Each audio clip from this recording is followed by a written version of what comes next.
And they talk about the ear bite, and this is funny, you ain't shit. I wanted to bite him back. I was gonna kick him in the balls. Like this. So the thing is to stay on him and let him think about all those things. Now, once you stopped him in the first fight, the second fight is the fight that's probably the most famous fight because he bit a chunk of your ear off, and I saw it when you were coming in here. Show everybody that. Well, Did you ever think about getting that fixed? well, no, that's my identification. Now, if I ain't got my ID, I can show my ear. It is, right? If you want to get into somewhere. And this is beautiful what he says, man. I know it sounds a bit soppy, but I'm trying to learn serenity and all that. And he forgave Tyson 10 seconds after he bit him, mate. He was like, you got to forgive him. If you don't forgive someone, you end up a bad person. You end up locked up. Oh, do you know who I am? Look at my hair. Yeah. Yeah. That's crazy, man. That was one of the craziest moments when Mills Lane looked at you and you were jumping up in the air and looked at Tyson and realized, holy shit, he bit a chunk out of your fucking ear. Right. Like, what? What were you thinking at that time? Biting him back. I'm serious. I was getting ready to bite the daylights out of him. I tell you, Tyson's lucky. Because after the fight, then Tyson acted like he wanted to fight. I tell you, mate, Holyfield was 10 times more angry than Tyson. He's just in control of himself. If it did turn into a street fight, Tyson would have been got fucked up. Pretty sure of that. And I was going to bite him in the face. I would bite him in the face. I wasn't going to wait for the ear. I was going to get the fat stuff. Because, when you're from the ghetto, they say, if you do something, you got to do it worse than what they did. Right. And so, and I told Mike in a talk show, I said, no, I was pretending like I was hurting real bad. But I was going to trip you up and bite you right in your face. Everybody know what I was going to do. I said, but, this prophet told us before the fight, he told me, he said, look, he going to do something in your face area, but you got to stay focused, because if you don't stay focused, God, that's the only way he going to get you. Right. So by him biting me on my ear, and I knew I was getting ready to bite him back.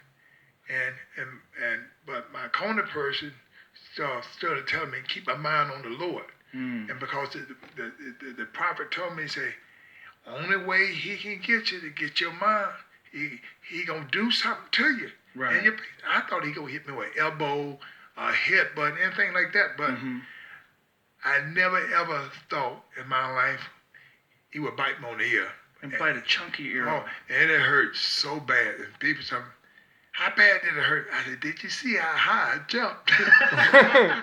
I said, no, it was crazy. You just leaped up in the air. Yeah. I said, it hurt so bad. And I said, Dan, that guy, my corner guy, Tim Hallmark, kept telling me, keep my mind on the Lord. And I ain't want to hear that. Right. Even though he was saying that, and I was just trying to remember that, get him. I want to bite him. I really wanted to bite him back. And all of a sudden, it hit my mind that they always catch the second person. Right. I'm telling you, anything in life, and I'm the one that people always did something to them, they will always catch me. And I'm the only one to get caught all the time, because they always catch me trying to get back.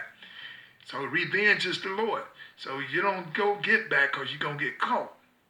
Yeah, well, I was amazed that they didn't stop the fight immediately. Same here. Well, they came back and checked, and he asked me, you all right?